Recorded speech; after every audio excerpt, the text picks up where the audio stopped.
आणि आपण 3FF, तिसरी 2 वेळ नापास. इयत्ता 6वी पर्यंत आपल्याला वाचता येत नव्हतं, पण असंच ढकलत 6वी पर्यंत आपण आलो होतो. पण आपल्याला 6वीत सुद्धा वाचता थोडा येत होतं, पण आपण पहिला बेंच कधीच सोडला नाही. पहिल्या बेंचवरच बसायचो, येत तर काहीच नव्हतं. आणि आमचे वर्ग शिक्षक ढोले सर होते, ढोले सर. आणि ढोले सर वर्गात आले, त्यांनी माझ्याकडे बघितलं की ढोले सर मला म्हणायचे, वशा कधी तर मागं बसत झाले का? तुला बघितलं की काय शिकवायचं तेच विसरून जातोय मी म्हणायचं सर काय नाही आलं तर चालेल, पण पहिला बेंच आपण कधीच सोडणार नाही. आणि मग घटक चाचणी होती, आणि घटक चाचणीच्या वेळेला सर माझ्या जवळ आले. इकडे बघा रे. सर माझ्या जवळ आले आणि सर मला म्हणाले, हे बघ वशा, घटक चाचणी आहे, पहिला पेपर मराठीचा आहे, आणि तुझ्यामुळं माझा विषयाचा मराठीचा निकाल 100% लागत नाही. तू नापास होतोयस, आणि जर या घटक चाचणीमध्ये तू नापास झालास तर कुत्र्यागत मारणार, तेवढं लक्षात ठेव. पेपर कोरा सोडायचा नाही, जे काय असेल ते सगळं लिहायचं, पण पेपर भरायचा. आणि तुम्हाला खरं सांगतो, त्यावेळेला आमच्या गुरुजींचा मार म्हणजे लय डेंजर होता. एक जर रपाटा घातला गुरुजीनं, 2 गोष्टी नक्की. एका रपाट्यात एक तर चडी वली, आणि वली नाही झाली तर नक्की पिवळी. आता सारखं नाही, जरा मारलं की लगेच रडत घरला, मम्मी मला ह्यानं मारलं, ह्या शिक्षकानं मारल्या, लगेच ते मम्मी पळत येणार, कोणी मारलं, आमच्या लेकाला थोबाड फोडायला पाहिजे.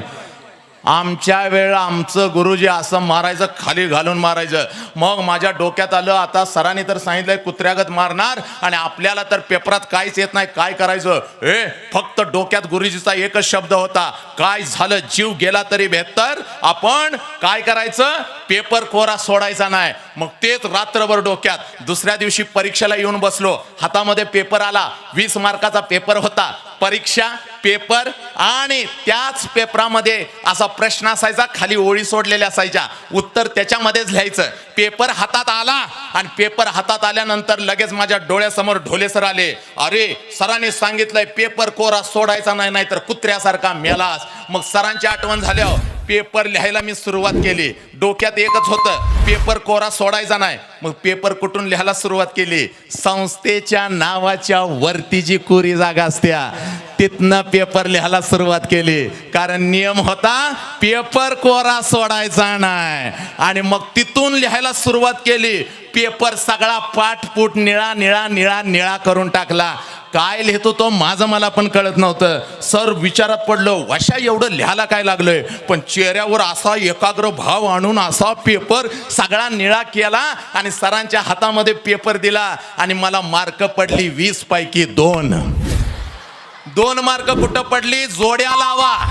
इकडं 5 पर्याय, इकडं 5 पर्याय, चुकून अशा रेषा मारल्या, चुकून 2 जोड्या लागल्या, आणि मार्क पडली मला 20 पैकी 2. पण आमच्या वर्गात एक सुजाता शिंदे नावाची मुलगी होती, लय हुशार होती, आणि तिला मार्क पडली 20 पैकी 18. पण सराने हातात काठी घेतली आणि त्या सुजाताला मारायला सुरुवात केली. आणि सर मारत मारत तिला म्हणायचं, काय उपयोग आहे 18 मार्क पडून? 2 मार्काचं कोरं कशाला सोडलंयस? त्या वशाचा पेपर बघ, 2 मार्क पडल्यात, पण पेपर कसा भरलाय? तेव्हा मला इयत्ता 6वीत कळालं, आयुष्यामध्ये मार्क पाहिजेत, पण मार्कांच्या बरोबर आत्मविश्वास पाहिजे. ज्या लेकराच्या अंतरंगामध्ये आत्मविश्वास आहे त्यानं यशाचा झेंडा गाडला म्हणून समजा.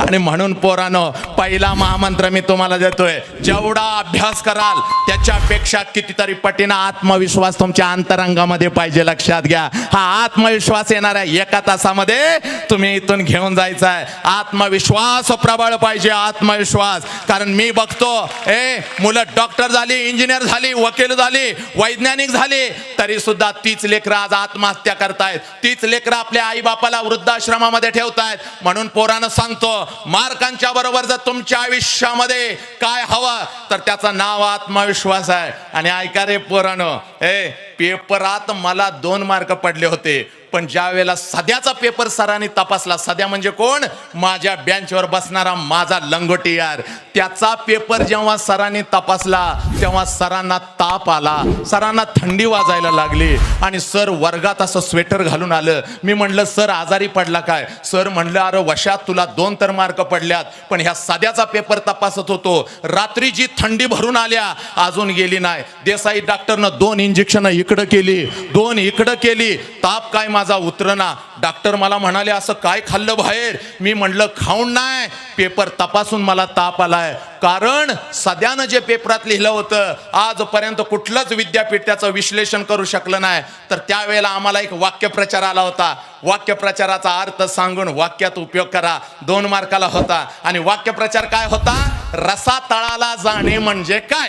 आता आपल्याला माहित आहे रसातळाला जाणे म्हणजे उद्ध्वस्त होणे, नष्ट होणे, अस्तित्व संपणे. पण त्या काळात जे सदानं लिहिलं होतं खतरनाक होतं. तर सदानं काय लिहिलं होतं?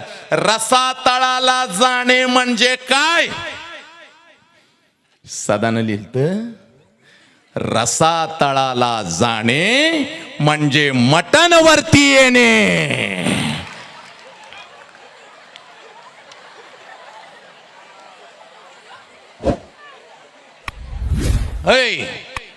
सर म्हणले सध्याचं चुकीचं द्यावं तर त्याचंच खरं आहे. रसा भांड्यातला खाली गेला की मटणाचं तुकडंच वरती येत्यात आणि जर सध्याचं बरोबर द्यावं तर संस्था माझ्या टिंबटिंबावर लात मारून मला घरला हकलून देईल. म्हणजे अशा अवस्थेत आहे, अशा अवस्थेत आपण होतो. तरी सुद्धा लेकरांना आपलं शिक्षण काय आहे? BFA bachelor of fine arts in Bharatanatyam Nalanda नृत्य कला महाविद्यालयाचा मी विद्यार्थी आहे, लक्षात घ्या.